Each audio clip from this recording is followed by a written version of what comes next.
네, 안녕하셨어요. 반갑습니다. 준비들도 많이 끝냈고, 저희들이 이제 성서 여행을 본격적으로 이제 시작하게 됩니다. 그래서 여러분들께서 여행하기 전에 좀 몸도 좀 편하게 가지시고 시작을 하도록 하겠습니다. 오늘 시작하기 전에 제가 이렇게 갑자기 생각난 게 있어요. 이거 까먹으면 안 되는데, 잊어서는 안 되는데 하고 브랜드 생각이 난 게 있습니다. 그러고 보니까 딱 20년 전 이맘때예요. 제가 처음으로 성서의 땅, 성지 이스라엘을 밟은 게 1996년 2월에서 3월이었습니다. 제가 잠시 그때 디지털 사진도 없어서 슬라이드 필름으로 찍었던 것들을 제가 다시 이렇게 옮겨서 사진이 그렇게 선명하지는 않습니다.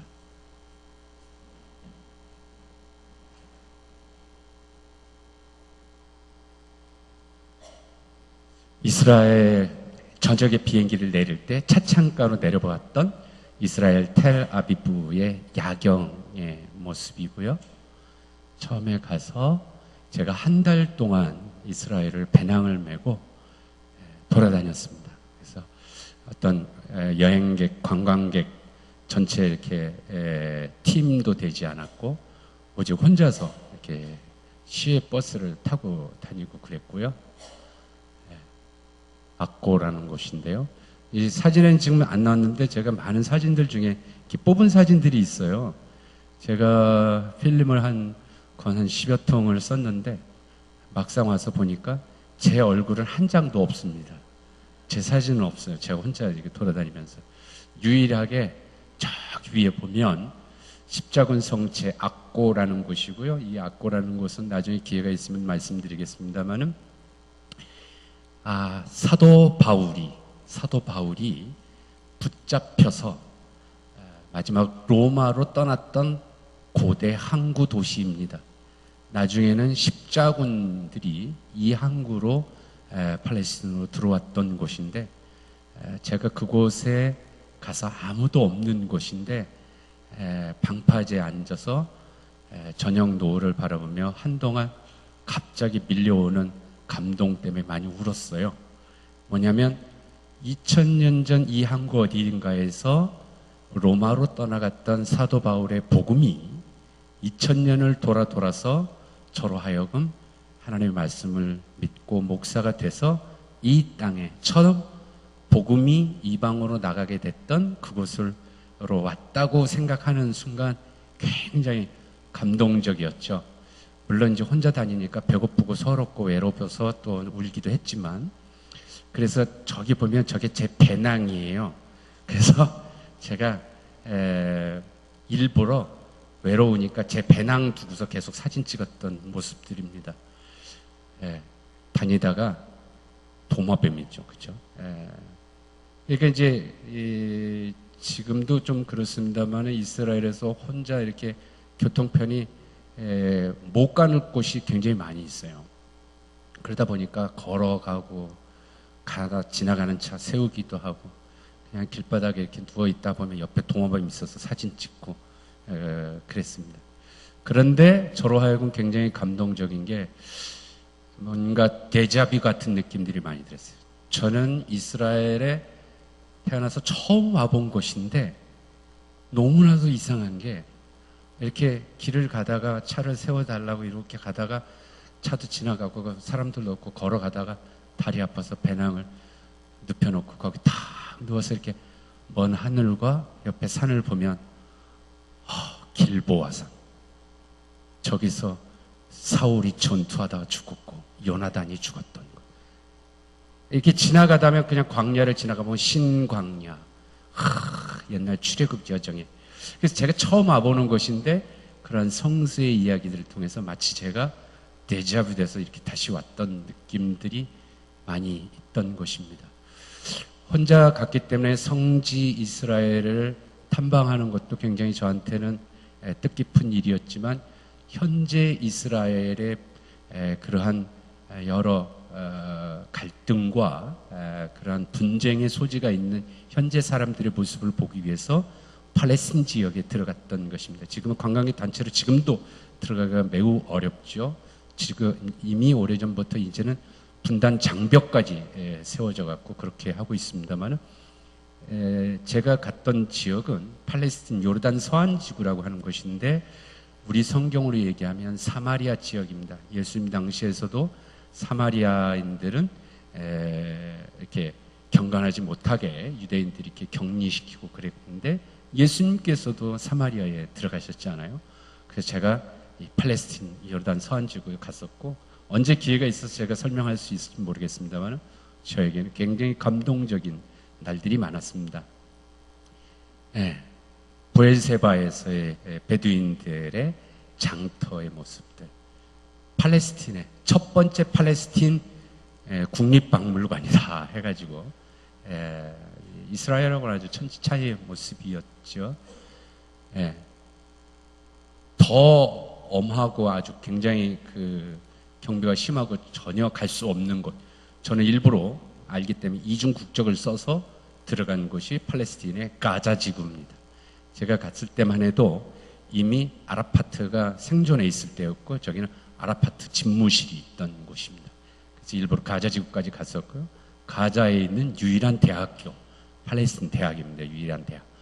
거기 가서 이쁜 학생이라고 찍었는데, 왜 찍었냐면 그 이슬람 사람들은 이렇게 사진 찍고 이러는 것이 다 우상숭배라고 해서 사진을 잘 못 찍습니다. 그래서 제가 그 가자 대학에 가서 그쪽 대학생들의 모습을 좀 이렇게 좀 찍고 싶으니까 중간에 좀 누가 와서 막 못 찍게 하고 그랬더니, 저기 있는 여학생이 와서 찍어도 된다고, 뭐 그런 거 뭐 상관없다고, 굉장히 아주 그 배려를 많이 해준 학생.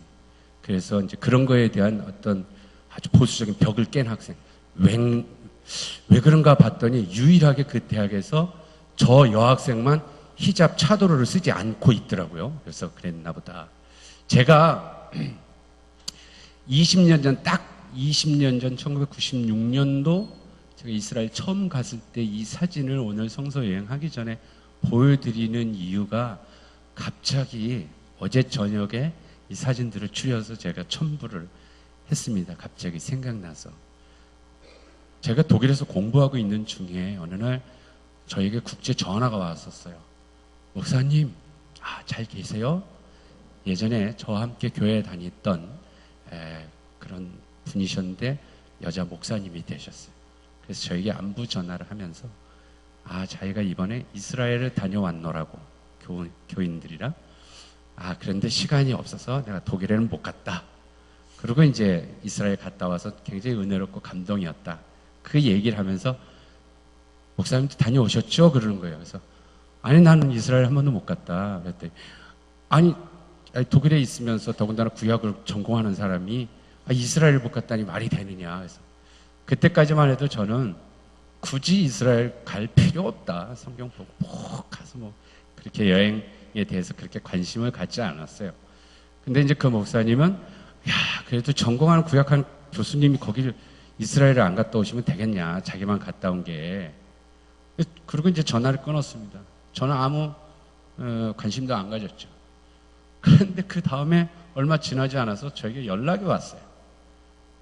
교회에서 교우들하고 성경 공부를 하는데 이제 이스라엘 갔다 온 얘기들을 하다가 제 얘기를 하셨나 봐요. 독일에서 공부하시는 목사님이 계시는데 구약을 공부하는데, 그 목사님이 세상에 이스라엘을 한 번도 안 갔다 오고 어떻게 구약을 하겠냐. 그 목사님 이스라엘 보내야 된다. 그랬다고 해갖고 자기 성경 공부하는 그 그룹에서 교우들이랑 해서 저에게 이스라엘 가라고 그 경비를 모아가지고 저에게 보내신 거예요. 저 아무 생각도 없었죠. 난 굳이 갈 필요도 없고 그렇게 내가 원하지도 않았는데.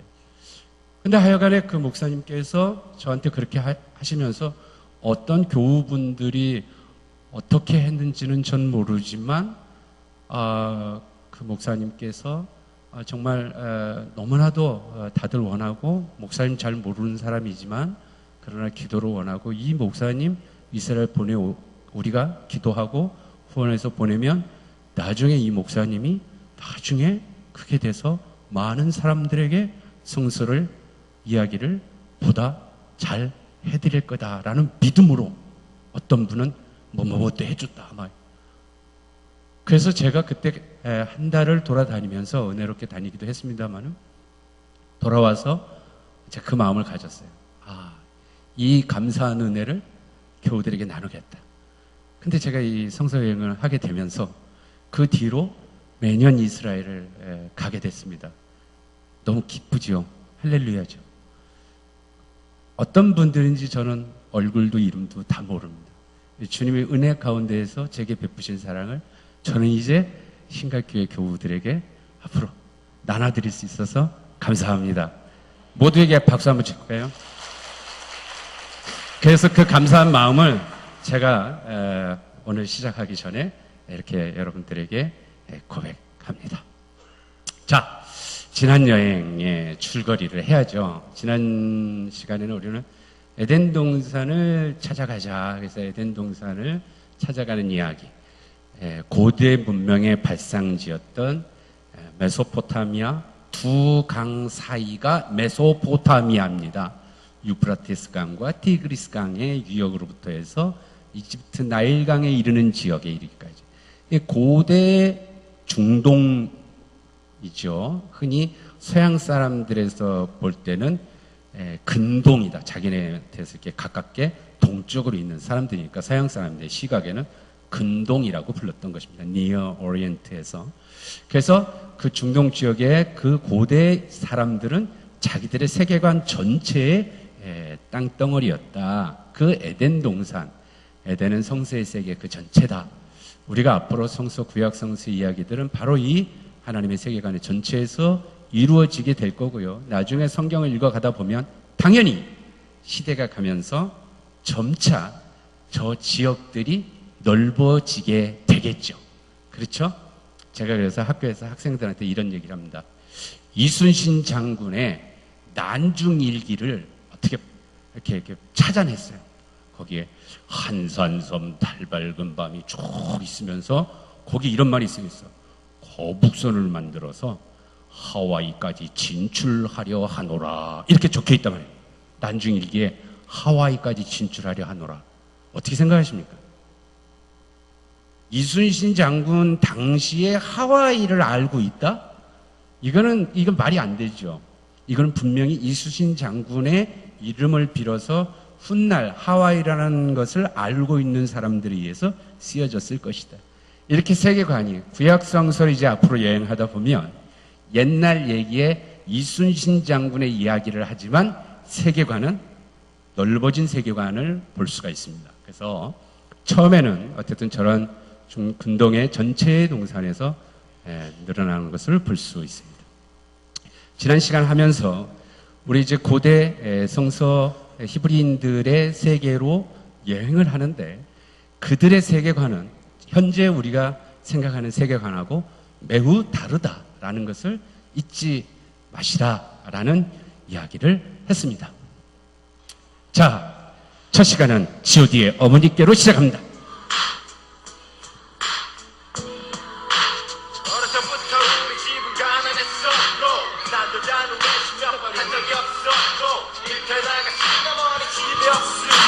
언제나 혼자서 끓여 먹었던 라면 그러다 라면이 너무 지겨웠어 맛있는 것 좀 먹자고 대들었었어 그러자 어머님이 마지못해 꺼내신 숨겨주신 비상금으로 시켜주신 짜장면 하나에 너무나 행복했었어 하지만 어머님은 왠지 드시질 않았어 어머님은 짜장면이 싫다고 하셨어 어머님은 짜장면이 싫다고 하셨어 그렇게 살아가고 그렇게 후회하고 눈물도 흘리고 야야야 그렇게 살아가고 너무나 아프고 하지만 다시 웃고 중학교 1학년 때 도시락 짜먹을 때 다같이 함께 모여 도시락 뚜껑을 열었는데 부잣집안 들려서 나에게 화를 냈어 반찬이 그게 뭐냐며 나에게 뭐라고 했어 창피했어 그만 눈물이 났어 그러자 그 녀석은 내가 온다며 놀려댔어 참을 수 없어서 울고 날아간 내 주먹에 일터에 계시던 어머님은 또다시 학교에 끌려오시어 아니 또 끌려오시어 다시는 이런 일이 없을 거라며 비셨어 그 녀석 어머니께 그게 수금이셨어 우리 어머니가 비셨어 그렇게 살아가고 그렇게 후회하고 눈물도 흘리고 야야야 그렇게 살아가고 너무나 아프고 하지만 다시 웃고 아버님 없이 마침내 우리는 해냈어 마침내 조그만 식당을 하나 갖게 됐어 둘이 크진 않았지만 행복했어 주름진 어머니 눈가에 눈물이 고였어 어머니와 내 이름의 앞글자를 따서 식당 이름을 짓고 고상을 지내고 밤이 깊어가도 아무도 떠날 줄 모르고 사람들의 일과는 계속되었고 자정이 다녀서야 돌아가서 피곤하셨는지 어머님은 어느새 깊이 잠이 들어버리시고는 계절없어 다시 당신을 사랑했어요 한 번도 말을 못했지만 사랑해요 이제 편히쉬어요 내가 없는 세상에서 영원토록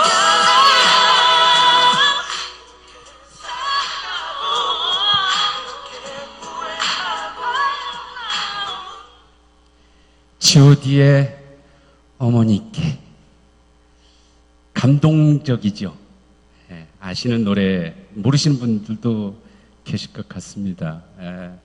제가 왜 오늘 성서여행을 시작하면서 G.O.D의 어머니께를 제가 틀어드렸을까 궁금해하시는 분들이 있을 텐데요. 성서의 시작이 이것입니다. 다시 말하면 자기가 오늘 태어났는데 자기가 지금 존재하고 있는데 어머니 없이 자기 혼자 세상에 태어난 사람은 없지요? 없습니다. 우리 어머니. 그런데 그 누구도 내 어머니가 진짜냐 가짜냐 의심하며 살지 않죠. 뭐 특별한 일이 없고서야. 그런데 만약에 내가 어머니에 대해서 내가 뭔가 글을 쓰겠다. 그러면 어떻게 하겠습니까?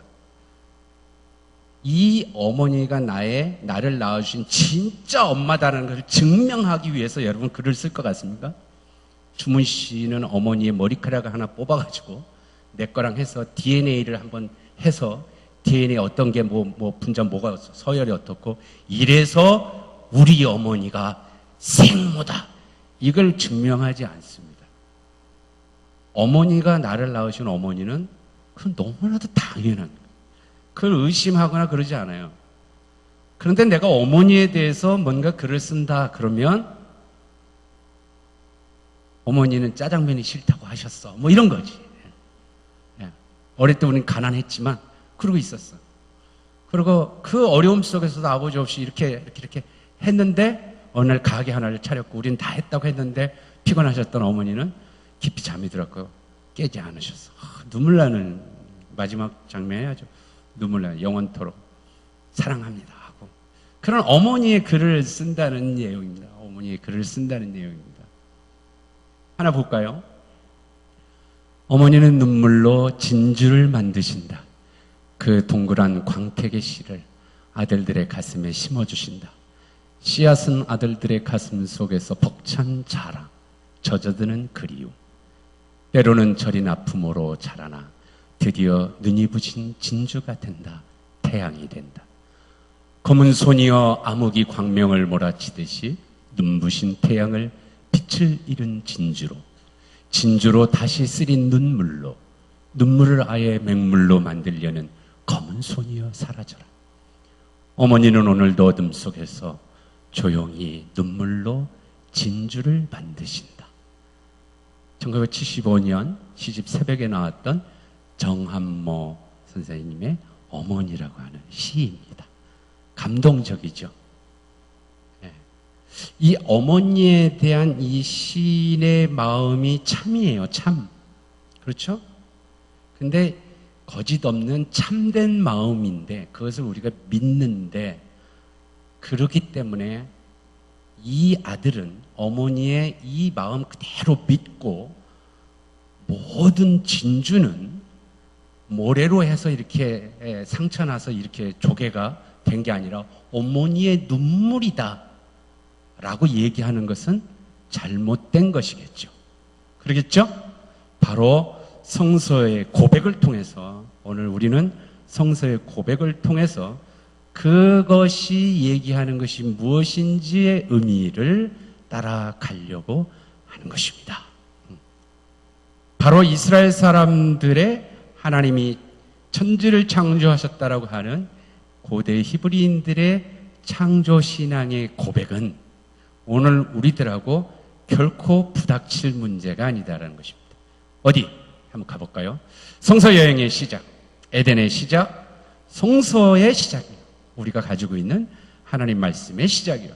성서는 이스라엘 사람들의 자기들의 삶의 역사의 신앙 고백입니다. 그것의 첫 시작을 오늘 하려고 합니다. 우리가 얘기한 것처럼 고대 히브리인들의 세계이고 그들의 역사관의 시작은 어떤 모습으로 시작하느냐? 태초에 하나님이 천지를 창조하셨다. 아멘. 태초에 이게 성경 제일 첫 번째 줄입니다. 원어로 얘기해 볼까요? 베르시트 바라 엘로힘 엣 하샤마임 베엣 하아레츠 이런 얘기입니다. 고대 히브리인들의 그들의 성서, 그들의 신앙 고백의 시작의 모습을 잠시 한번 보면 이렇습니다. 태초에 하나님이 천지를 창조하셨다. 첫째 날은 빛을, 둘째 날은 궁창 하늘, 셋째 날, 넷째, 다섯째, 여섯째, 그리고 일곱째 날 하나님께서 쉬셨다라고 되어 있습니다. 우리가 성서를 얘기하면서 지금까지 계속 얘기했던 것은 고대인들의 세계관과 우리들의 세계관의 이 차이에 대한 문제를 어떻게 할 것인가 하는 것입니다. 여러분이 가지고 있는 성경의 시작은 바로 고대 히브리인들의 신앙 고백의 시작은 바로 저렇게 시작하고 있는데 여러분들은 어떻게 시작하십니까? 여러분 저걸 저렇게 믿고 있습니까? 자, 그 다음 모습. 안녕하세요. 저는 코스모스의 호스트 닐 타이슨입니다. 전 여러분과 함께 상상의 우주선 소티를 타고 시간과 공간을 초월한 빅 히스토리를 찾기 위한 여정을 떠났습니다. 그리고 길고 길었던 모든 여정이 마무리된 지금 우리가 함께했던 여정들을 다시 되돌아볼까 합니다. 가장 먼저 광활한 우주에서 지구의 주소를 찾기 위해 태양계와 은하계를 넘어 관측 가능한 우주 끝까지 날아가 봤습니다. 또 우주의 138억 년 역사를 단 1년으로 압축한 우주 달력도 살펴봤습니다. 1월 1일 빅뱅을 시작으로 3월 15일 우리 은하가 형성되고 8월 31일 태양이 탄생했죠. 그리고 12월 31일 오후 11시 59분 46초 이때부터 인류의 역사가 시작되었습니다. 우주 달력에서 인류가 기록된 역사는 단 하나의 점에 불과합니다.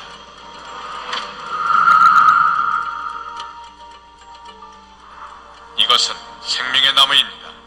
몸통에서 나뭇가지들로 뻗어나가는 과정은 약 40억 년 전의 단세포 생물이 인류를 포함한 각기 다른 생물들로 진화하는 것과 같죠. 이로써 과학은 지구상의 모든 생명이 하나임을 밝혀냈습니다. Those are some of the things that molecules do, given 4 billion years of evolution.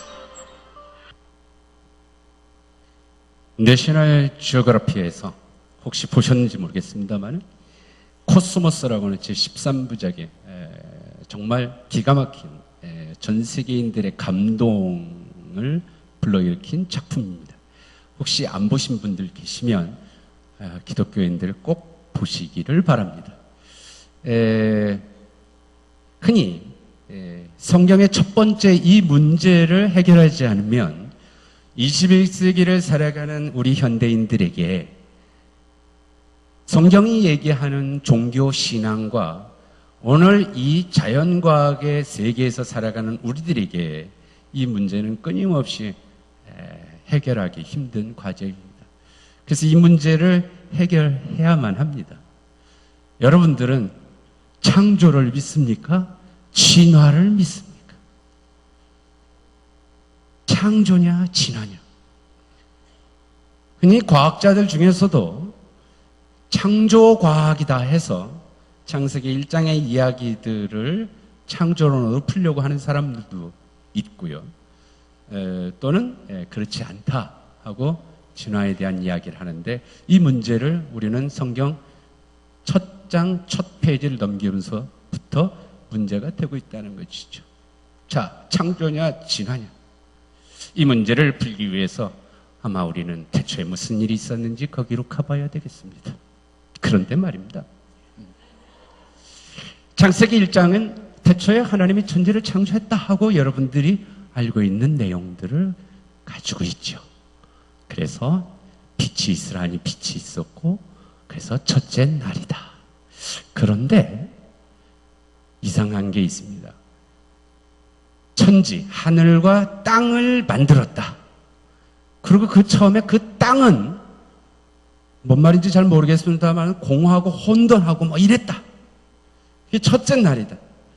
창세기 1장을 읽어가다 보면 저 9절 10절 이하에 보면 물이 있고 물들을 한 곳으로 모이면서 묻히들어가면서 그것을 땅이라고 했다는 것입니다. 그것은 셋째 날이라고 기록하고 있습니다. 분명히 셋째 날에 처음 땅이 등장하는데 성경 처음은 첫째 날에 이미 땅이 그렇게 공허하고 혼돈하고 있다. 뭔가 창세기 첫 장서부터 앞뒤가 좀 안 맞는 것처럼 되어 있다는 거죠. 또 하나 보실까요? 저녁이 되고 아침이 되니 이는 첫째 날이다. 창조의 이야기에 첫째 날을 얘기하는데 저녁이 되고 아침이 된다. 여러분, 하루 지나고 이틀 지나고 3일 지나고 이런 하루하루 지나는 걸 뭘로 계산하죠? 해가 뜨고 지고 그러죠. 이스라엘에서는요, 지금도 우리가 안식일이라고 하면 이스라엘은 안식일이라는 모든 교통수단이 올스톱합니다. 그럼 우리는 흔히 안식일을 토요일이라고 생각하잖아요. 토요일 언제부터? 아침부터 저녁이 아니라 저녁부터입니다. 그래서 시외버스가, 고속버스 같은 게 시외버스가 금요일 저녁 5시에 막차예요, 막차. 그 저녁부터 시작합니다. 그리고 그 다음날 토요일 날 오후 5시에 첫 차 이제 뜨는 거예요. 그래서 하루 종 이렇게 됩니다. 그러니까 유대인들의 사고의 개념에서는 저녁부터 시작을 해요. 저녁부터 시작을 합니다. 근데 저녁이 되고 아침이 됐다. 다시 말하면 해가 지고 해가 뜬다 이런 겁니다. 그래서 첫째 날이다. 그런데 읽어가다 보면 넷째 날에 해가 만들어집니다. 해와 달과 별이 만들어져요. 이 지금 창세기 1장서부터 읽어가다 보면 뒤죽박죽 되는 거죠. 도대체 이게 무슨 말이냐? 말이 안 맞는다는 것입니다. 말이 안 맞는. 여러분들은 이제 이 문제들을 어떻게 지금까지 해결해 오셨습니까? 해결이 안 되면 짝짝 찢어버리면 이것도 이상하다 저것도 이상하다 찢어버리고, 뭐 롯의 두 딸이 아버지한테 술 먹이 남사시려라 이거 찢어버리고, 다 찢으면 나중에 딱 2장 남는데요. 성경 앞장이랑 뒷장 껍데기만 남는다. 이런 문제들이 창세기 1장서부터 기술되어 있습니다. 도대체 어떤 것일까? 자, 그 다음에 천지 창조 이전엔 아무것도 없었을까요? 여러분 생각은 어떻게 생각하십니까? 하나님이 천지를 창조하기 이전에는 뭐가 있었을까? 아무것도 없었을까? 이거 보세요. 태초에 하나님이 천지를 창조하시니라. 그런데 그 땅이 혼돈하고 공허함이 흑암이 깊음 위에 있고 하나님의 영은 수면 위에 운행하시니라. 천지를 창조할 때 땅은 공허하고 혼돈하고 뭔가 흑암이 깊음 위에 있고, 말이 굉장히 어렵죠? 그리고 하나님의 영은, 하나님의 신은 수면 위에 운행한대. 하나님의 신이 수면 위에 운행한대. 이게 무슨 말일 것 같아요? 하나님의 신. 원래 히브리어로 보면 루아흐가 이제 흔히 바람, 입김, 호흡 이런 거죠. 루아흐 엘로힘 하나님의 영은 그 바람, 입김, 호흡 이런 것은 메라헤펫 알프네 데고모함마에 이렇게 돼 있어요. 하나님의 영은 수면 위에 운행하시니라. 지금 이 얘기를 누가 하고 있느냐? 아주 오래전 고대 히브리인들이 태초 처음 천지가 창조될 때의 모습을 얘기하는데 아무것도 없는 게 아니라 마치 어떤 모습이냐? 마치 뭐 같아요? 물안개 같은 온 천지가 물바다인데 거기에 이렇게 뭔가 이렇게 물안개 이렇게 새벽에 강가에 나가면 그런 거 있잖아요. 뭔가 좀 그러면서 그 안개가 쭉 이렇게 가는 게 고대인들의 모습에 마치 신적인 이렇게 가는 것 같은 그런 것처럼 느껴지지 않을까? 저도 잘 몰라요. 그때 이 사람들한테 그걸 물어보지 않았기 때문에 어쨌든 그런 어떤 개념들. 예전에 제가 부흥회 때 그런 얘기했는데 이스라엘 백성들이 광야에 나가서 만나 이야기를 볼 때 하나님의 영광을 구름을 보니까 하나님의 영광이 비치다. 그 구름에서 빛이 쫙 비치는 것 같은 고대인들의 그런 사고관이 있었을까? 그런데 보세요. 그러면 아무것도 없는 것에서 하나님이 갑자기 빛이 있어라 하고 이런 모습이 아니라 뭔가 이렇게 온 천지가 물바다이고 도저히 사람이 살 수 없고 이 모든 것들을 하나님께서는 어떻게 하시냐? 이렇게 혼돈과 이렇게 정리되지 않은 것들을 하나씩 정리해 나가는 모습으로 선지를 창조했다. 이런 사고들을 가지고 있는 것입니다. 그런데 과연 이 세상에 아무것도 없이 하나님이 창조를 했느냐? 다른 걸 읽어볼까요?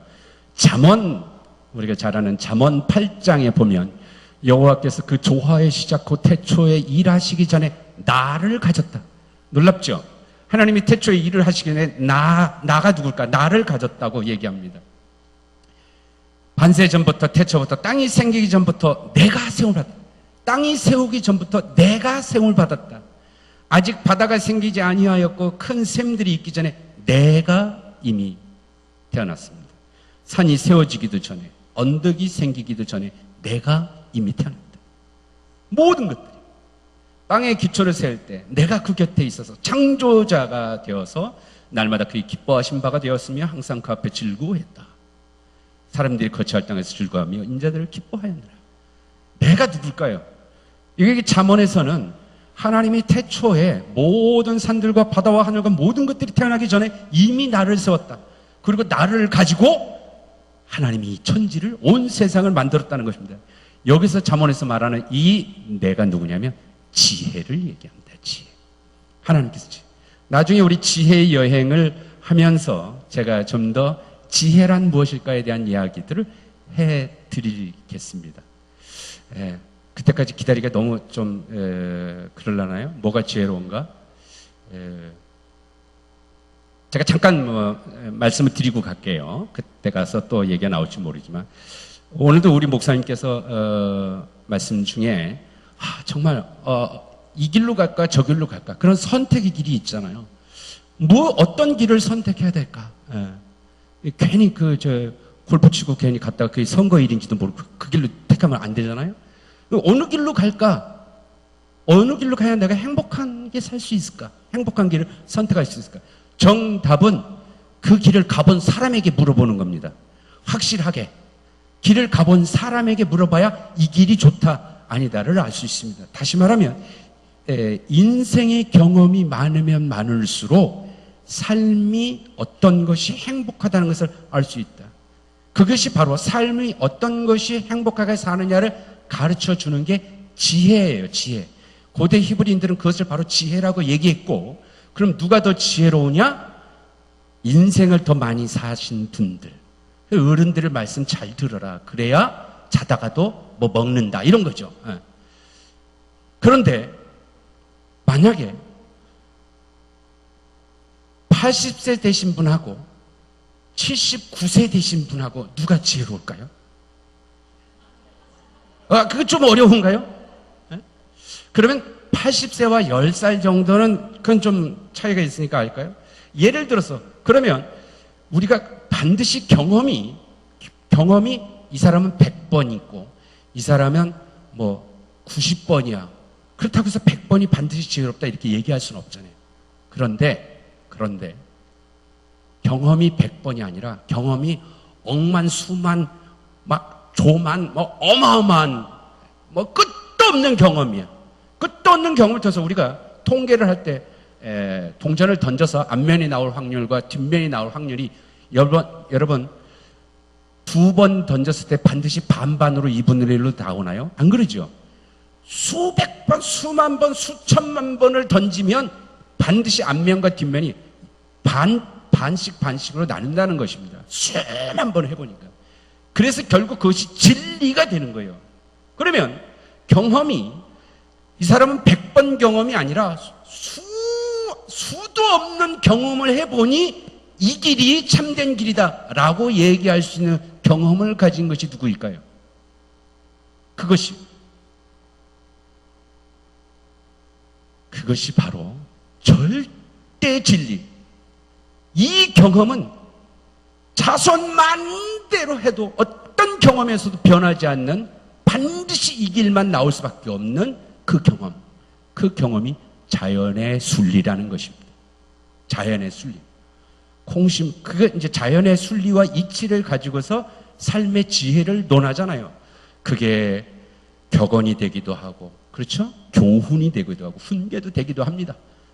콩 심은 데 콩나지, 콩 심은 데 밭나겠냐? 이건 농사법을 가르쳐 주는 게 아니죠. 삶의 지혜다. 반드시 네가 씨에 뿌린 것에만 한다. 그런 거죠. 해는 동에서 떠서 반드시 서러진다. 이것이 바뀌어 보지가 않는다는 거예요. 이 자연의 순리는 어마어마한 경험의 수치를 가지고 있다. 이게 그래서 모든 삶의 지혜가 어디로 오느냐? 자연으로부터 하는 거예요. 그런데 이 잠언은 이 천지 우주 전체의 이 모든 순환과 이치의 이 진리의 지혜, 그것을 가지고 하나님이 천지를 창조했다라고 고백하는 거예요. 그러니까 모든 세상이 나기 전에 지혜가 먼저 있었다라고 얘기하는 것입니다. 제가 말씀드리는 것은 창세기 1장 하나님께서 무엇으로 세상을 만들었습니까? 말씀으로 금 나와라 뚝딱 만들어지고 말씀으로라고 얘기하지만 잠언에서는 지혜의 자들에게 있어서는 바로 이 지혜가 중요하기 때문에 지혜로 천지를 창조했다. 고백의 내용들이 서로 다르다는 것입니다. 서로 다른 거예요. 우린 지금 이미 이 여행을 떠나기 전에 성서 여행을 어떻게 할 것인가 하고 준비들을 많이 했습니다. 바로 그런 것은 글자 하나하나, 문자 하나하나를 그대로 따라가서 믿을 것이 아니라 그 안에 담겨있는 고백의 내용들을 봐야 된다라고 얘기했던 것입니다. 그런데 천지 창조와 관련된 또 다른 이야기가 있습니다. 땅이 셋째 날 보니까 12절에 땅이 풀과 각기 종류대로 씨 맺는 채소와 각기 종류대로 씨 가진 열매 맺는 나무를 내니 하나님이 보시기에 좋았다. 셋째 날입니다. 셋째 날에 땅이 만들어지고 이제 채소도 나오고 풀도 만들고 식물도 만들었다는 겁니다. 인간이 만들어지기 전입니다. 인간이 만들어지기 전이에요. 그런데 창세기 2장에 보니까 5절에 여호와 하나님이 땅에 비를 내리지 아니하셨고 땅을 갈 사람도 없었으므로 들에는 초목이 아직 없었고 밭에는 채소가 나지 않았다. 창세기 2장에서는 어떻게 됐냐면 이게 순서가 바뀌어버렸어요. 그래서 채소, 풀 같은 것도 없고 그래서 그 땅을 갈아야 이제 채소가 날 거 아닙니까? 그래서 사람을 먼저 만들었다는 겁니다. 다시 말하면 창세기 1장과 지금 2장의 내용이 서로 다르게 얘기하고 있더라고요. 제가 오늘 오전에 목사님 설교에 제가 감동을 받았어요. 원래 성서학자들이 건방져서 설교에 은혜 받기가 쉽지 않습니다. 목사님께서 누가복음에 두 강도의 이야기라고 하나는 욕하고 하나는 욕하지 않았다. 그 순간에 저는 이미 아는 거죠. 마태복음과 마가복음에는 둘 다 욕하는데 이걸 어쩌고 하실라나? 그러고 있었는데 목사님이 그 얘기를 하셔. 여러분들은 복 받으신 거예요. 복 받으신 거예요. 목사님께서 그러한 성경까지 복음서의 이야기들을 비교해서 어렵지 않게 그 말씀을 해주심으로 인하여 성서학자도 은혜 받게 하시잖아. 대단하신 거예요. 대단하신 거예요. 예. 다시 말하면 복음서도 그렇습니다. 복음서도 서로대로 보는 관점이 다르죠. 예수님이 베들레헴 마구간에 태어나실 때 누가 찾아왔죠? 누가 찾아왔죠? 동방박사. 또 누가 왔죠? 들의 목자들. 예. 마태복음에서는 동방박사만 찾아와요. 누가복음에서는 목자들만 찾아오고. 근데 주일학교 성탄절 연극하려면 그래 너도 이거 하고 너도 이거 하고 이렇게 해서 같이 짬뽕으로 마태복음하고 누가복음하고 합쳐갖고 하는 거죠. 합쳐갖고. 예. 이렇게 복음서 기자들도 예수 그리스도에 대한 복음을 기록하며 겹치기도 하지만 시각들이 당연히 조금씩 다를 수도 있죠. 이건 이미 이런 얘기들, 성서가 이렇다 이 얘기는 제가 지난주에 저걸 가지고 했습니다. 목사님 얘기하고 교수님 얘기하고 경찰아 얘기하고 그때 제가 뭐라 그랬죠? 성서가 저렇다라고 얘기한 겁니다. 다시 말하면 여러 다양한 오랜 세월을 거쳐서 오랜 세월의 신앙의 고백들이 겹쳐 있다. 이렇게 복합되어 있다. 서로 틀린 게 아니라 다른 것에 대한 의미들을 함께 고백하고 있다는 것입니다. 그래서 창세기 1장과 2장의 내용을 우리는 그렇게 볼 수 있는 것입니다.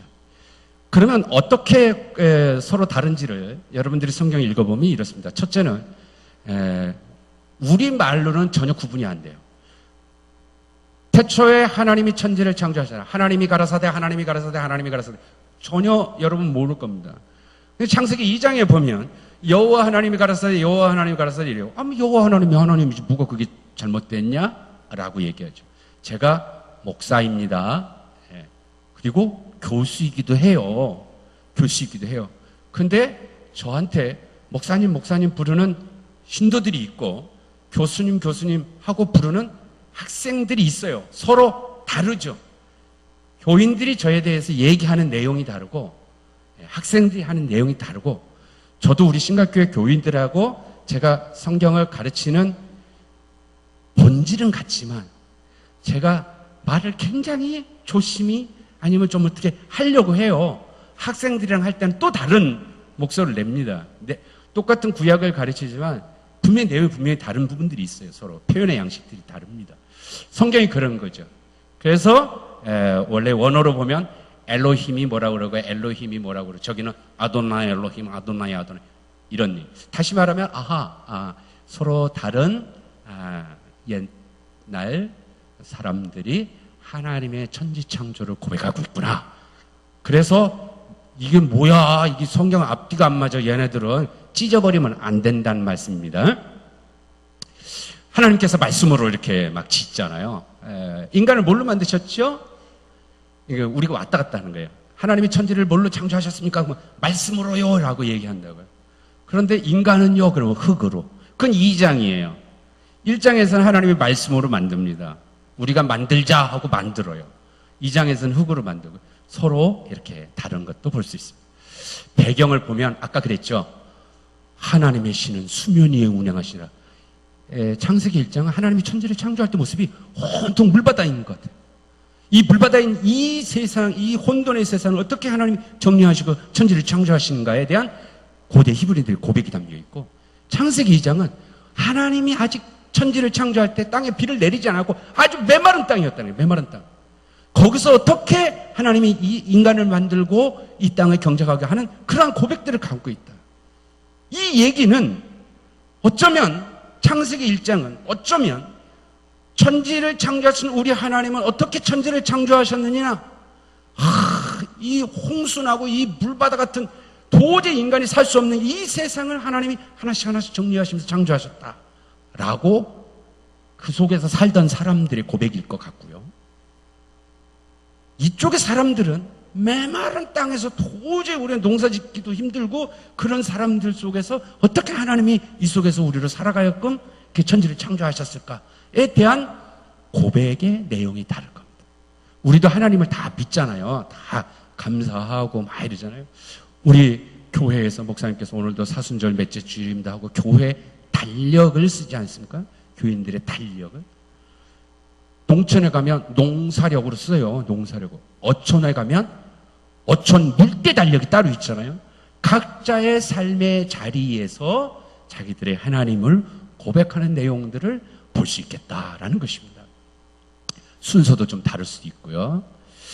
인간을 뭘로 만들었느냐? 하나님의 형상으로 만들었고 저기는 흙으로 만들었다.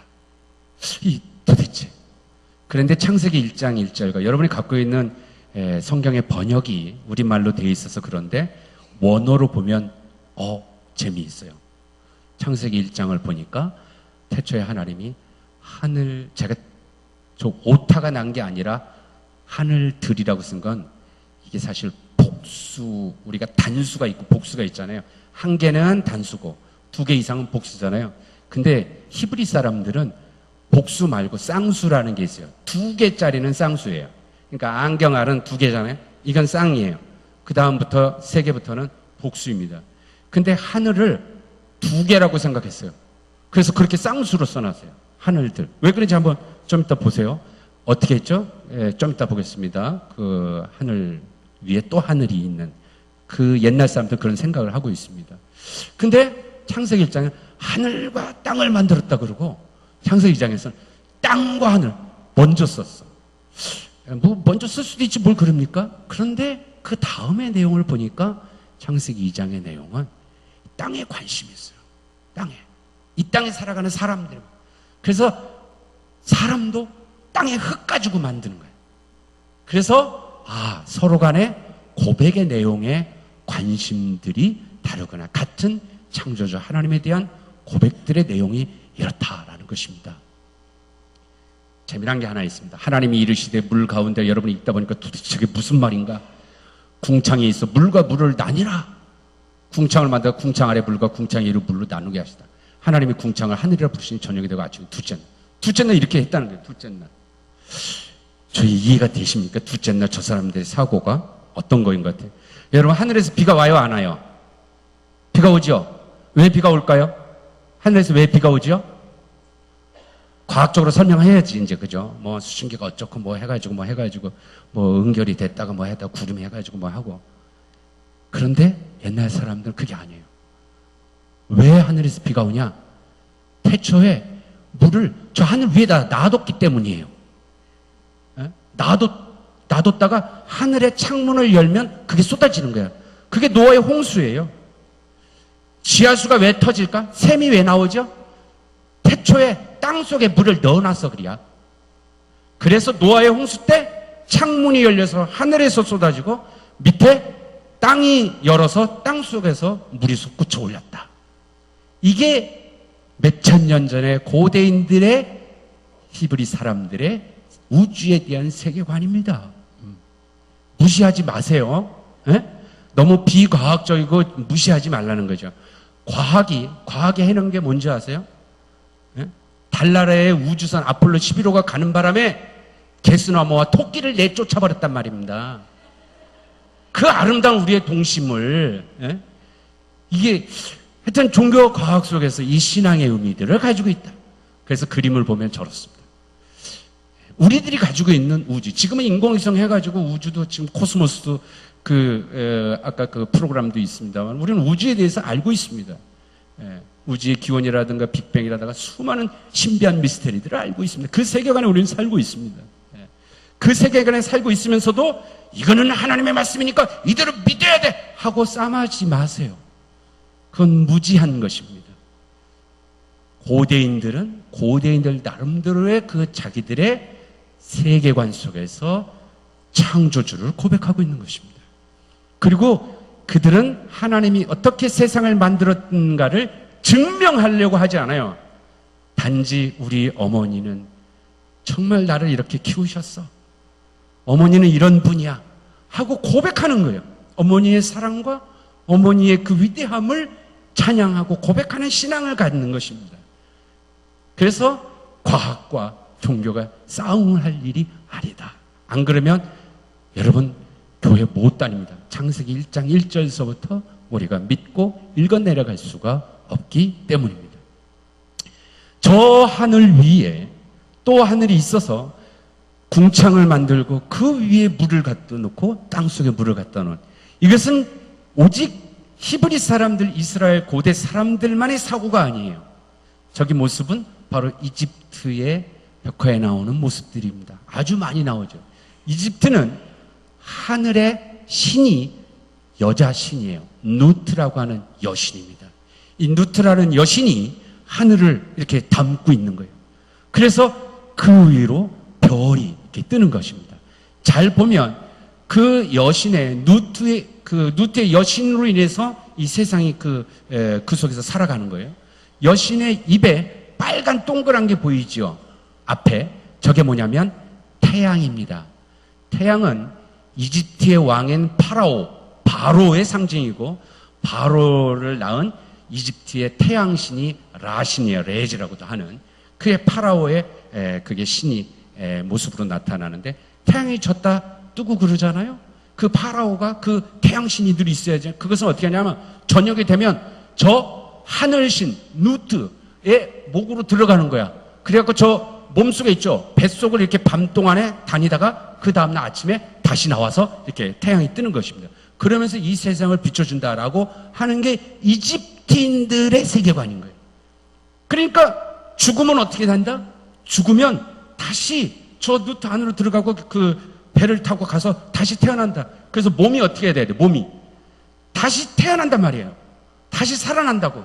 근데 다시 살아나려면 껍데기가 있어야 되잖아. 그래서 껍데기를 버리면 안 돼. 그래서 이집트에서는 미이라를 만드는 겁니다.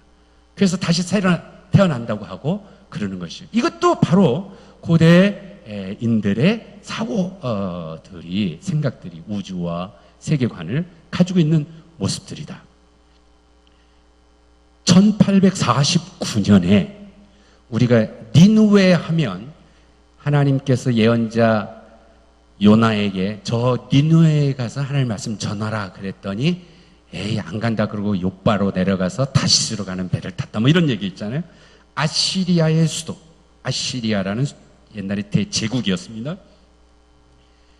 이스라엘이 사울, 다윗, 솔로몬 다음에 솔로몬 왕이 죽은 다음에 남북으로 북이스라엘과 남유다로 나누게 돼요. 그랬다가 북이스라엘이 기원전 721년에 아시리아 제국에게 멸망하게 되는데, 그 아시리아 제국의 수도가 니느웨입니다. 니느웨. 오늘날 이라크의 모술 지역인데 1849년에 지금 저 보이는 불란서 분인데 저분이 그것을 발굴을 하게 됩니다. 거기서 당대 아스르바니팔 아시리아 제국의 왕이 있었던 그 왕이 살던 궁정 로얄 팔레스 왕립 도서관을 발견하게 됩니다.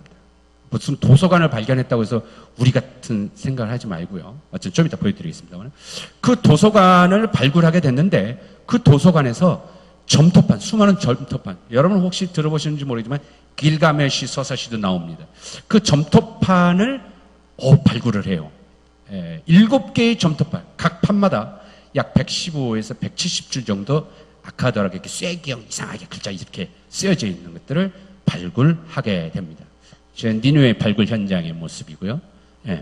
저렇게 나중에 제가 이제 고광 얘기들을 좀 더 하게 될 때 자세히 말씀을 드리겠습니다만, 옛날 과거의 도시들이 땅 속에 묻힌 거죠. 그 속에서 저게 도서관 서고입니다. 도서관 서고. 우리처럼 책장이 있는 게 아니라 조개에다가 진흙 같은 흙을 가지고서 이렇게 판을 만들어서 거기다 글자를 이렇게 새기고 그것을 말려갖고 저 안에 보관하는 거죠.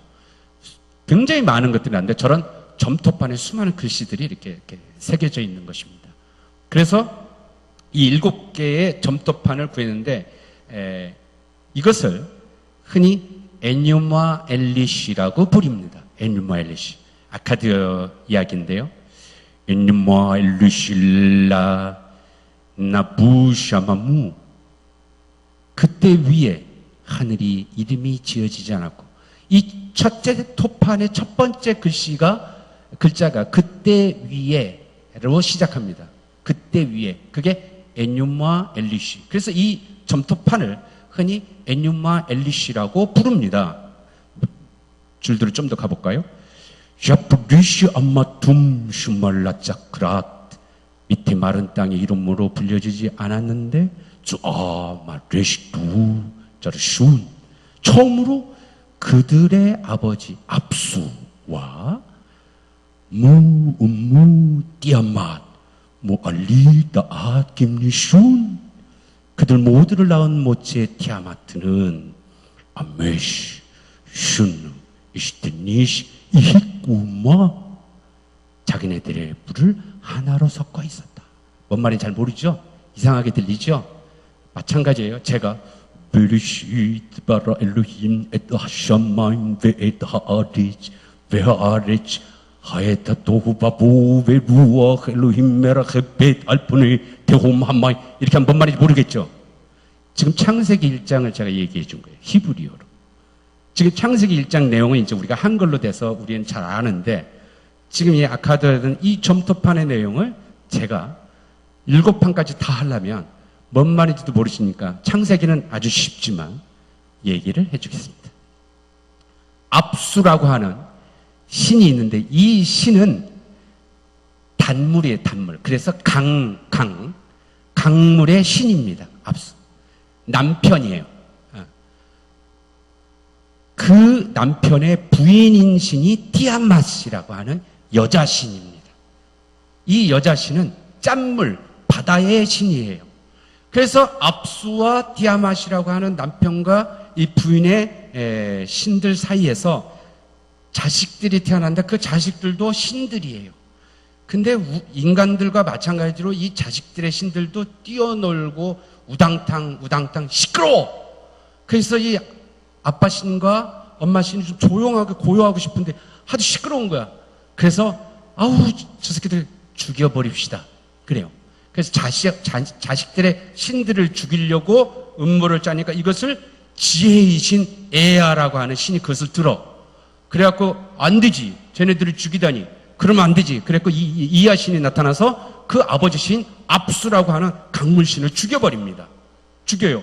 그랬더니 부인이었던 바다의 신 티아맛이 어떻게 했냐면 아주 내 남편을 죽여. 그래갖고 킹구라고 하는 쌈자라는 다른 남자 신을 재혼을 합니다.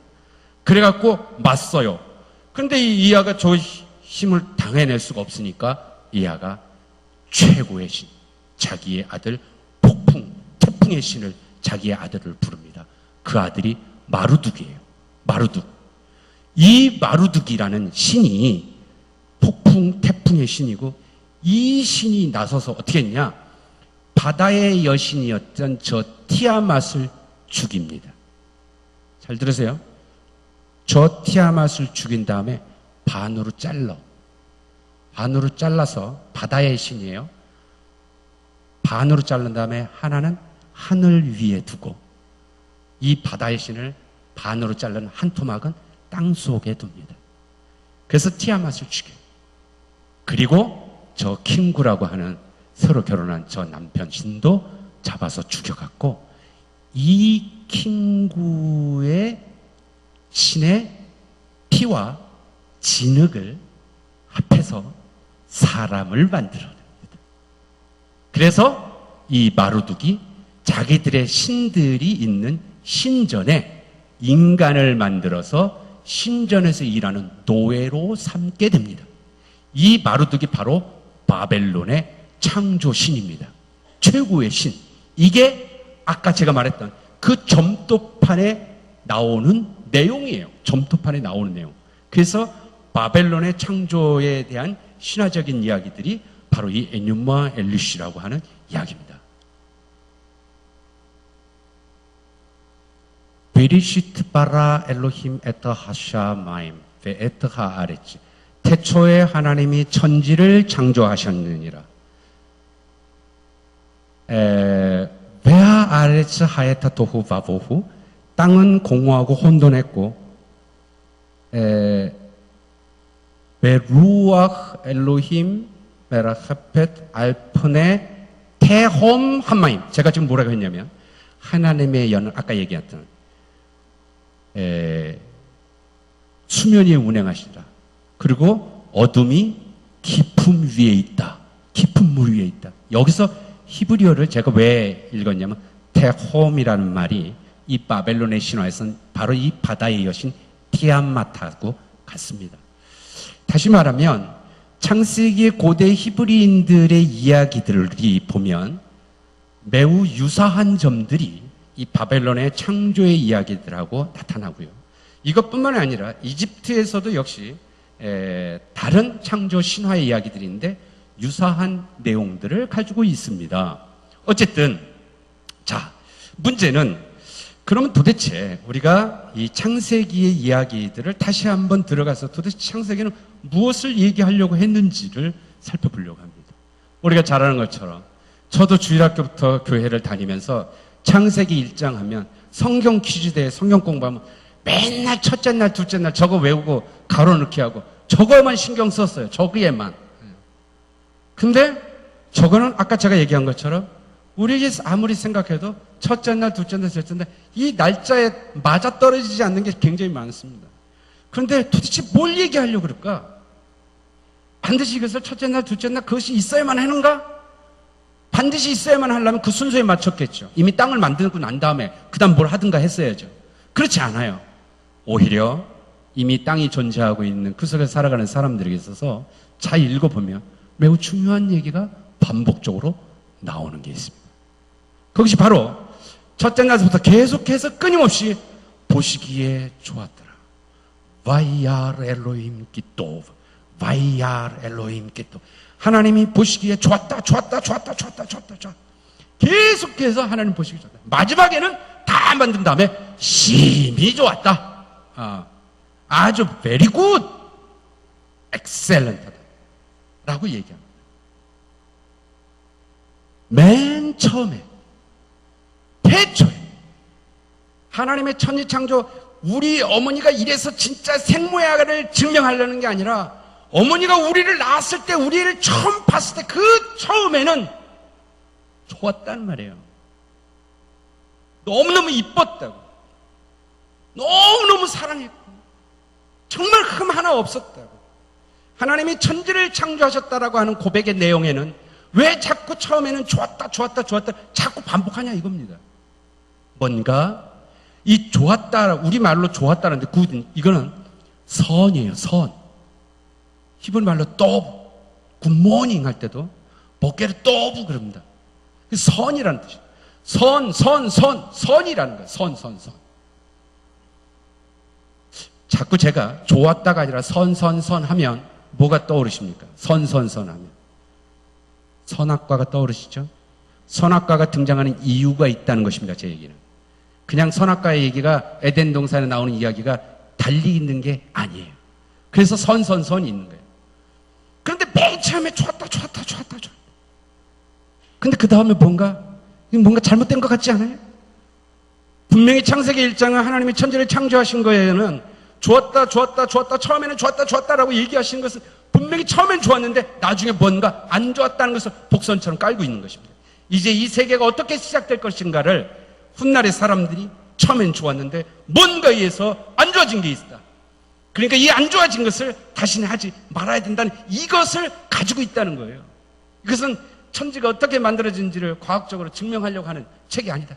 처음엔 좋았는데 우리의 삶 속에서도 뭔가 처음엔 좋은 게 있었다. 처음엔 좋았단 말이에요. 뭔가 잘못됐으면 다시 처음엔 좋았다라고 하는 이 창조신앙을 이스라엘 사람들은 고백해내고 있다는 것입니다. 그 다음에 무슨 안 좋은 일이 생겼던 건 아닐까? 선. 인간 타락의 시작인 선과 악을 알게 하는 다음 창세기 6장 5절 여호와 하나님 보시기에 악했다. 놀랍죠?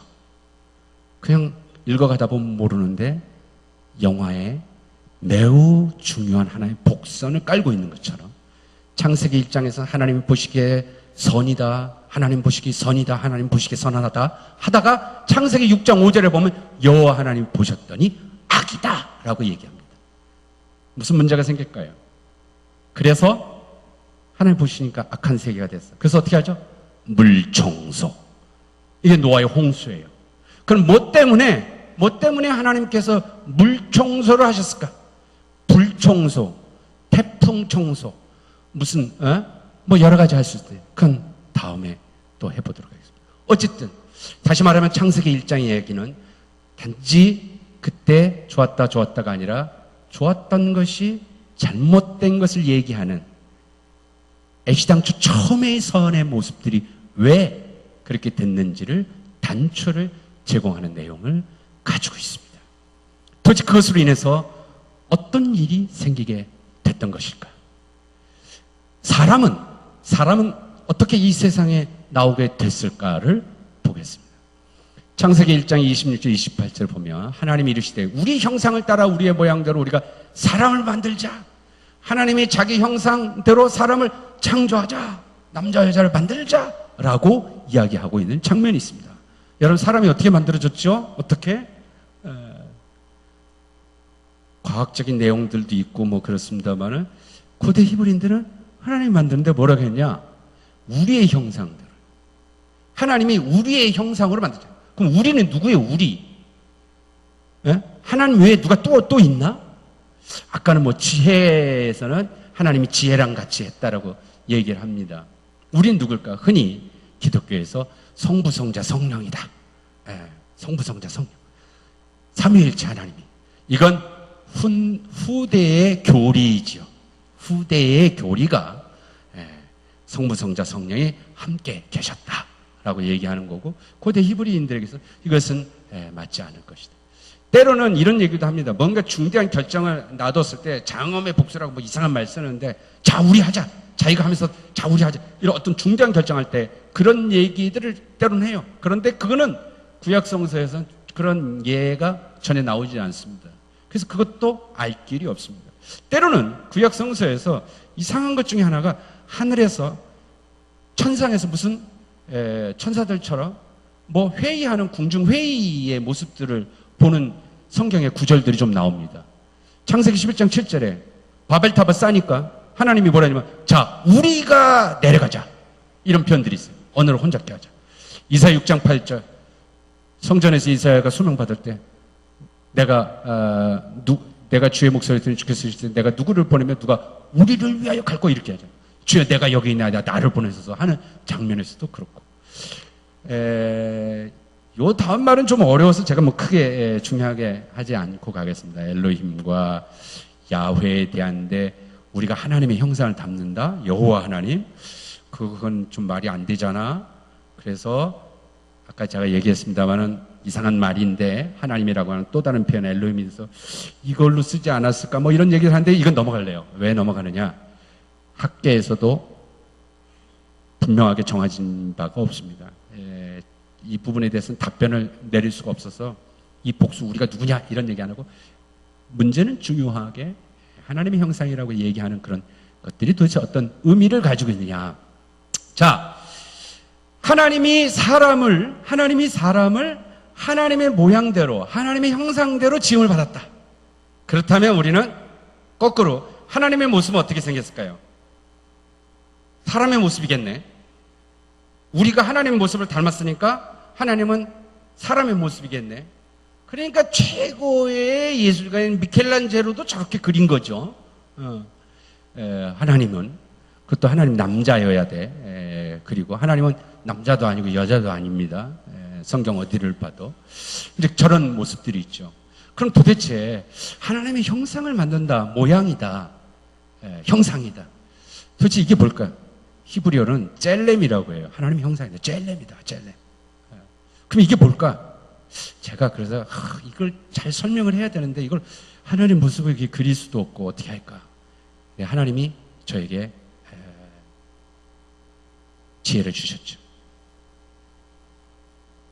저희 어머니하고 통화를 하는데 우리 작은애 얘기를 합니다. 아따 작은애 너랑 꼭 빼닮았다 해.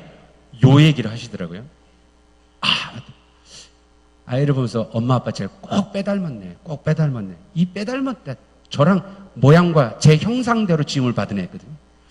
근데 그 모습에 얘기할 때는요, 생김새가 붕어빵 똑같이 생겼다 이 말뿐만 아니라 행동이나 습관이나 사고하는 게 생긴 모양이 달라도 빼닮았다라고 얘기를 하는 것이죠. 바로 그렇다면 하나님의 형상대로 만들었다, 우리의 모양대로 만든다고 하는 이 젤렘이라는 것은 바로 하나님의 뜻, 하나님의 사고, 하나님의 행동하심, 이 모습으로 인간을 만드셨다라고 하는 표현입니다. 왜냐하면 인간을 만들고 그 이유를 설명했기 때문입니다. 하나님이 우리의 형상을 따라 우리의 형상을 만들어갖고 모든 것들을 다스리게 하자. 다시 말하면 그로 하여금 내 모습, 내가 하려고 하는 생각, 이 뜻으로 만들어서 이 땅에 내가 지은 다른 피조물들을 내 뜻처럼 너희들이 그렇게 잘 해라 하는 뜻으로 만들었다라고 생각한다는 것입니다. 만약에 그렇다면 고대 히브리인들이 그런 하나님을 고백하고 인간을 만드셨다면 우리가 이 땅에 살아가는 인간으로서 그리고 그 하나님을 우리의 창조주 하나님이라고 고백한다면 어떻게 살아야 하느냐? 바로 이 땅에서 하나님의 뜻을 우리가 대신 하나님의 뜻을 실천하고 대리자로서 살아가는 삶을 얘기한다는 것입니다. 하나님의 형상을 따라 지음받은 남자와 여자, 하나님의 형상을 따라 사람을 창조하되 남자와 여자를 창조했다, 이런 얘기 있습니다. 이런 얘기 제가 일부러 원문을 적었어요. 왜냐하면 우리말엔 전혀 드러나 있지 않기 때문에 제가 이것을 굳이 설명하지 않고 일부러 직역을 해드리겠습니다. 엘로임, 하나님이 그 사람 아담이 누구냐면 최초의 아담과 하와 그 남자가 아니에요. 사람이 아담이에요. 사람은 남자도 있고 여자도 있죠. 통칭해서 남녀를 모두 사람이라고 하죠. 인간이라고, 사람이라고 합니다. 그게 히브리어로 아담이에요. 아담. 하나님이 하나님의 형상대로 사람을 만들었어요. 남자나 여자나 사람이에요. 사람. 그게 바로 아담입니다. 그 단수로 썼어요. 사람을. 그러면서 그들을 남성적으로 여겼다. 다시 말하면 여기 창세기 1장에서의 원문을 그대로 보면 남자와 여자는 구분되어지지 아니하고 하나님이 함께 동시에 사람이라는 것으로 사람으로 만들었다는 것입니다. 그런데 그 사람이 복수적 개념으로 남성적, 여성적이다. 제가 왜 이 얘기를 하냐면 이제 이 장에 가면 흔히 이 세상에 누가 먼저 태어났어요? 남자라고 얘기합니다. 여자는 뒤따라 나왔다고 생각해요. 여자는 내 갈비뼈에서 나왔어. 이렇게 생각하는데 그건 잘못된 거예요. 지금 창세기 1장에서는 분명히 하나님께서는 아담 사람을 남성적으로 여성적으로 동시에 만들었다는 게 중요한 이야기입니다. 왜 자꾸 갈비뼈 얘기는 다음에 하겠습니다. 그 얘기는 여태까지 서양의 가부장적인 역사가 만들어낸 이야기들입니다. 역사가 영어로 뭐예요? 히스토리, 히즈 스토리. 그놈의 새끼들의 이야기죠. 남자들의 이야기가 히스토리다. 허스토리가 아니란 말입니다. 이제 그런 게 성서도 남성 가부장적 이야기들로 해석되어지고 만들어졌던 얘기. 다음에 하도록 하겠습니다. 그래서 요 얘기 나중에 그 하나님께서 생육하고 번성하고 축복을 하면서 그들의 이름을 아담이라고 했다. 남자나 여자나 그들을 아담이라고 불렀다라고 창세기 1장은 얘기하는 것입니다. 하나님의 형상을 따라 지음받은 남자 여자라는 게 도대체 뭘까? 하나님의 형상, 아까 얘기한 것처럼 첫 번째로 하나님의 젤렘, 하나님의 생각, 하나님의 뜻을 위임받은 존재다. 그리고 남자와 여자는 사람이라는 게 사람. 그렇기 때문에 남자 여자는 그 어떤 것으로도 차별되지 않는다는 것이 몇천 년 전 고대 히브리인들의 창조 신앙 고백에 담겨 있다라는 것입니다. 아까 얘기했던 에누무와 엘리시라고 하는 바벨론의 창조 이야기는 인간은 뭐죠? 신의 노예가 되기 위해서 만들어집니다.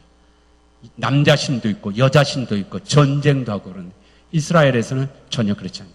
인간은 곧 하나님의 뜻을 담고 있는 것이다. 그 어떤 노예이고 누군가에 의해서 차별받고 종속되지 않는다라고 하는 매우 귀한 오늘날을 살아가는 사람들에게도 최고의 인권 선언문을 보여준다라고 할 수 있다는 것입니다. 그리고 인간이 하나님의 젤렘, 하나님의 형상을 닮았다는 것은 인간은 그 어떤 존재보다 가장 최고의 존귀한 존재가 되고 있다. 하나님의 형상을 닮았어요. 우리가 하나님, 그거 만지지 마. 그 중요한 거, 그거 누구 거야? 만지지 마. 흔히 그랬어요. 옛날 가부장적인 우리 유교적 집안에서는 아이들이 아버지 밥상에 먼저 젓가락 하면 엄마가 건들지 마. 아빠 드시기 전에 건들면 안 된다. 하듯이 인간을 하나님의 형상으로 해놨으니까 하나님이 얼마나 존귀하신 분이에요. 그러니 그 하나님 존귀하신 하나님을 닮은 인간이니까 인간에게 손대면 안 되는 거예요. 절대로. 이렇게 인간을 하나님의 형상으로 창조 때부터 해놨다. 노아 홍수가 끝나자마자 나중에 노아 홍수 얘기를 하겠습니다. 그 9장에 이런 얘기를 합니다. 내가 반드시 너희의 피, 곧 너희의 생명의 피를 찾으리니 짐승이면 그 짐승의 사람 다른 사람의 피를 흘리면 그 사람의 피도 흘릴 것이니 이는 하나님이 자기 형상대로 사람을 지으셨다. 사람을 절대로 해서는 안 된다. 그의 생명에 손대서는 안 된다. 왜? 그는 하나님의 형상으로 지어졌다. 이것이 바로 창세기가 얘기하는 인간이 하나님의 형상을 닮았다고 하는 고대 근동의 창조 이야기들과 유사한 게 있으면서도 불구하고 굉장히 다른 이스라엘만이 갖고 있는 그들의 신앙 고백이었던 것입니다. 사람을 왜 만들었냐? 아담. 사람을 왜 만들었냐? 창세기 2장 또 다른 성경의 보도라고 얘기했잖아요. 아직 비가 내리지 않았다. 근데 이게 하나님이 땅에 비를 내리지 않아서 땅을 갈 사람도 없었다. 그래서 땅의 흙으로 사람을 지었다. 그리고 에덴 동산을 창설하시고 그 지은 사람을 거기 뒀다. 그러니까 창세기 2장은 하나님이 사람을, 아담을 땅의 흙으로 만들었는데 왜냐하면 땅을 갈 사람이 없어서 흙으로 만들었다는 거예요. 그러니까 인간을 만든 목적이 뭐예요? 땅을 갈라고. 땅을 갈라고. 땅의 흙으로 만드는 거예요. 여러분, 땅이 뭐냐면 히브리어로 아다마예요. 아다마. 아다마를 갈 아담이 없어서 아다마에서 아담을 만들어서 아다마를 가르라고. 예? 간장, 공장장 뭐 이런 거예요. 예. 그래서 아담을 만들었다. 이 히브리어의 말장난에 굉장히 이 사람들이 이걸 가지고 있잖아요. 근데 우리가 땅을 가한다, 경작한다. 그래야 뭐 씨도 뿌리잖아요. 근데 거기도 굉장히 기가 막힌 말이 있어요. 땅을 가한다, 경작한다, 일한다 할 때 이 경작한다는 말이 히브리어로 아바드라는 말이거든요. 아바드. 이 아바드라는 뜻이 뭐냐면 섬긴다라는 뜻이 있습니다. 우리가 흔히 나는 하나님의 종이다. 나는 여호와의 종이다 그러잖아요. 아바드, 섬긴다라고 하는 동사예요. 명사는 종, 에베드입니다. 이 종은 하나님의 종이다. 노예가 아니에요. 섬기는 자지. 그래서 여호와, 아도나이 하면 하나님의 여호와의 종은 에베드 아도나이예요. 다시 말하면 아바드는 섬긴다는 거예요. 그러면 인간을 왜 하나님께서 만드셨느냐? 아다마, 땅을 아바드, 섬기게 하기 위해서 아다마, 땅에서 아담을 만드셨대요. 할렐루야. 이게 목적이라는 거예요. 인간이 이 땅에 태어난 것은 이 땅을 섬기기 위해서 땅으로부터 왔다. 인간은 땅의 피조물입니다. 믿으시면 아멘 하세요. 야, 이걸 어떻게 믿어요? 나는 땅으로부터, 땅의 피조물, 그냥 죽어서 다시 흙으로 가니까. 그런 고대인의 나중에 이야기도 있지만 이거 엄청나잖아요. 여러분, 땅을 짓밟고 살죠. 땅을 섬기면서 삽니까? 땅은 내가 온 생명의 근원이라는 거야. 이 생명의 근원. 그래서 그 누구도 땅을 짓밟거나 이 생명인 근원인 인간의 생명을 이루고 있는 이 피를 이 땅에 흘려서는 안 된다. 이것이 하나님의 천지창조 사역의 핵심입니다. 이것이 다음에 어떻게 연결되는지 다시 말씀드리도록 하겠습니다. 그래서 창세기 2장에서는 여호와 하나님이 그 아담을 이끌어 에덴 동산, 우리 에덴 동산 뭐죠? 하나님의 창조 세계 전체라고 그랬죠. 이 사람은 땅으로부터 와서 이 땅을 섬기기 위해서 하나님의 창조 세계 전체에 데려다 놓고 거기를 경작하며 에덴 동산을 경작한다. 하나님의 창조 세계 전체를 섬기게 하시고 그것을 샤마르, 지키게 하였다. 인간의 목적, 하나님의 창조 세계 이 반호용 곡창지대 전체에 생육하고 번성하러 땅에 충만하러, 그리고 이 모두의 경작하고 섬기기고 샤마르, 지킨다. 이 지킨다는 게 무슨 얘기인지 아십니까? 우리가 그 다음 장에 보면 가인이 아벨을 죽이잖아요. 그래서 하나님께서 가인한테 아벨이 어딨냐 그랬더니 가인이 뭐라냐면 내가 그 애를 지키는 자이니까. 이 똑같은 히브리어 단어예요. 다시 말하면 지킨다라고 하는 것은 그 생명을 보호한다는 뜻이 있습니다. 보호한다는 뜻. 인간을 만드신 목적은 이 땅을 섬기게 하고 하나님의 창조 세계를 보존하고 보호하고 지키도록 인간을 만드신 것입니다. 그러나 과연 우리가 그렇게 살고 있나요? 하나님의 창조 세계를 우리가 그렇게 보호하고 지키며 살고 있느냐? 아니면 침략하고 훼손하고 살고 있느냐? 이것이 창조신앙의 고백입니다. 교사 선생님들 계시지만 저도 요즘도 주일학교에서 그 노래 부르는지 모르겠습니다만은 어릴 때부터 들었던 얘기. 포도밭에 포도가 땡글땡글 자기 혼자 컸을까? 아니죠. 위에 계신 하나님이 뭐 그런 거 하나요? 지금도? 예. 아멘. 포도밭에 포도.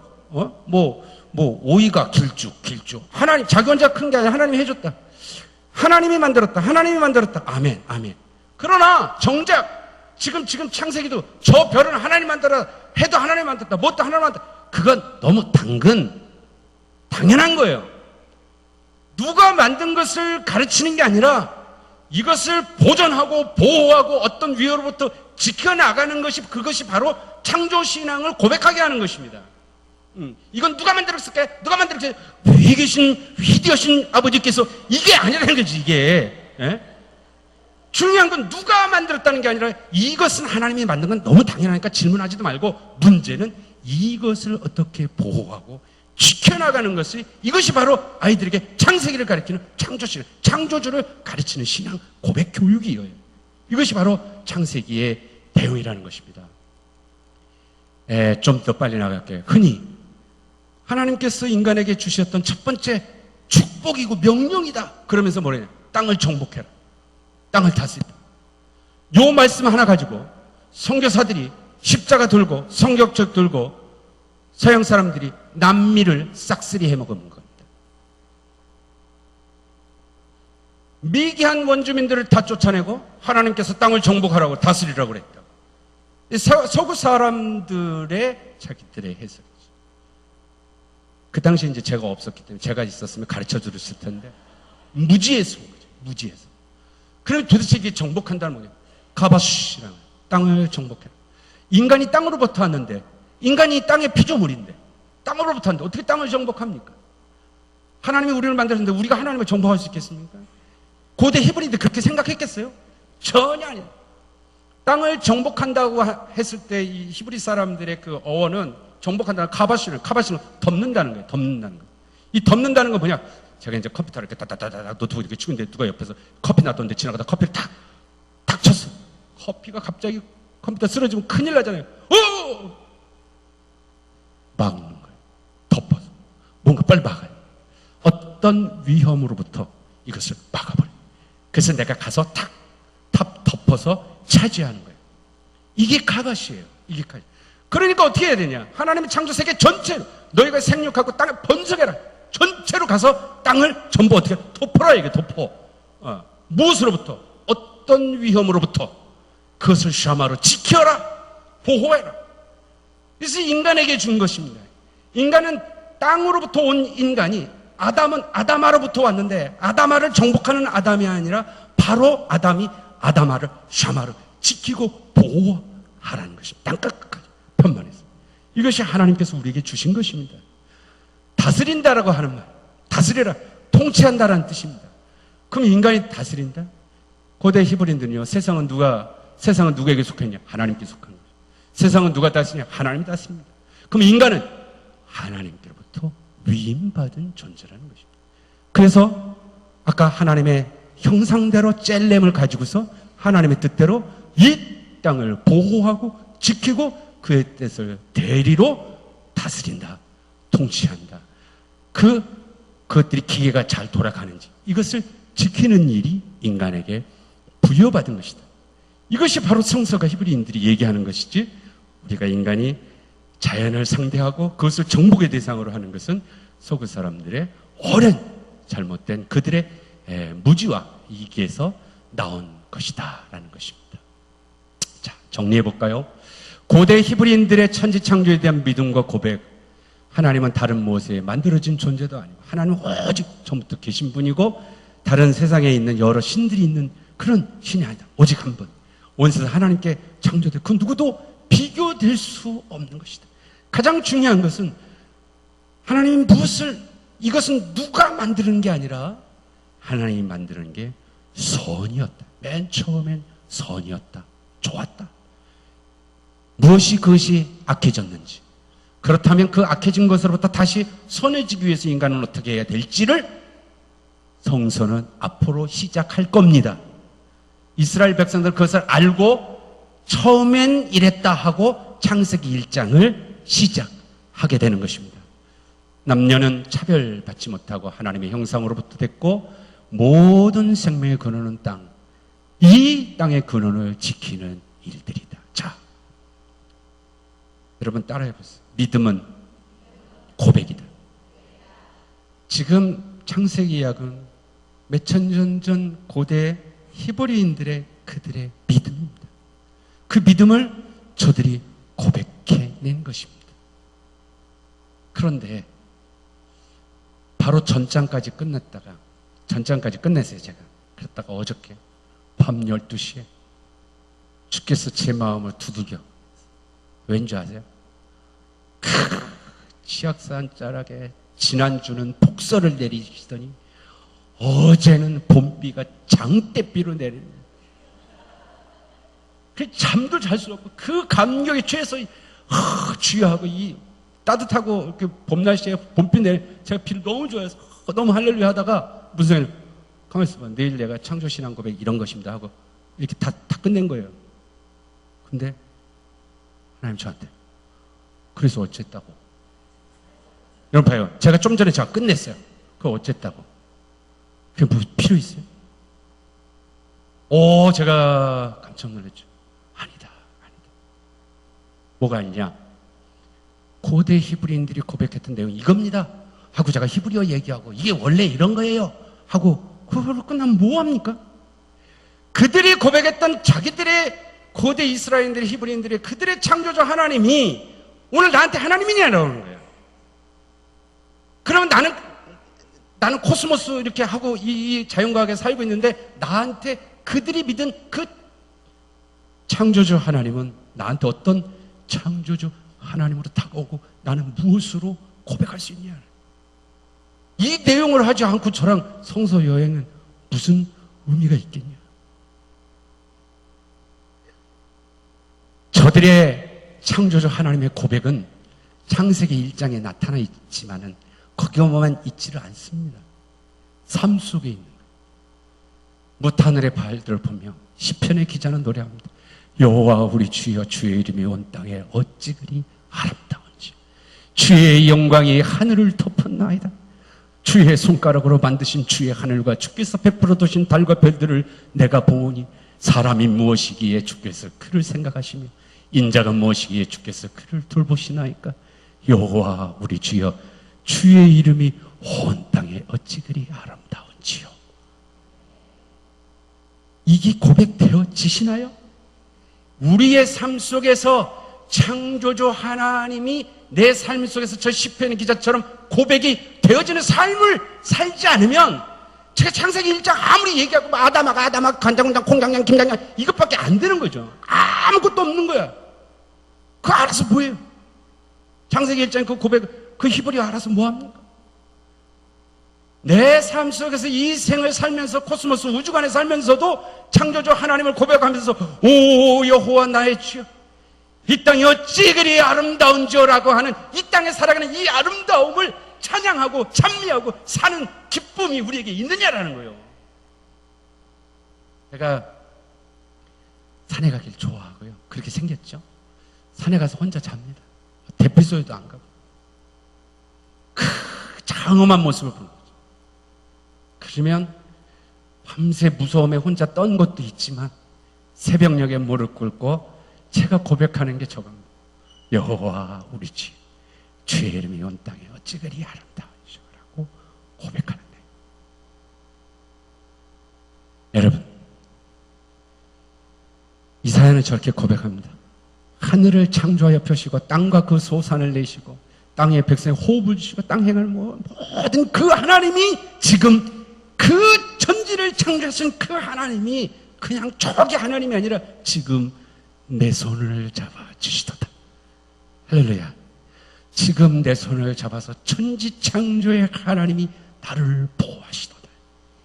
이게 이스라엘에게는 후대 예언자들에게서도 그 창조주 하나님이 그렇게 삶 속에서 자기한테 고백이 되어줘.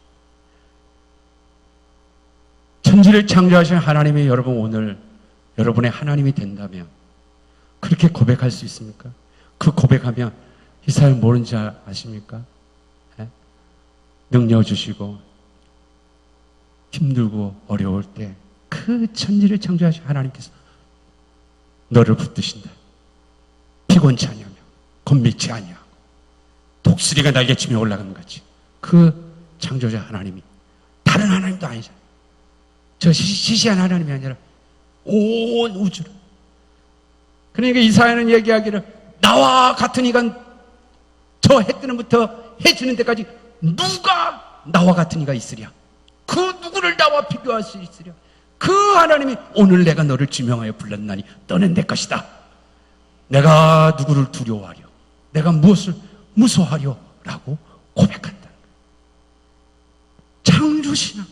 여러분들에게 있어서 창조신앙은 창세기 1장을 가지고 저랑 히브리어 공부하는 게 아니라 고대인들의 문자 그대로 믿는 그것이 아니라 그 고백에 담겨있는 그들의 신앙 고백을 오늘 21세기 이 코스모스 세계 속에서 살아가는 우리들에게 그 창조주 하나님의 신앙 고백을 어디서 어떻게 할 수 있느냐.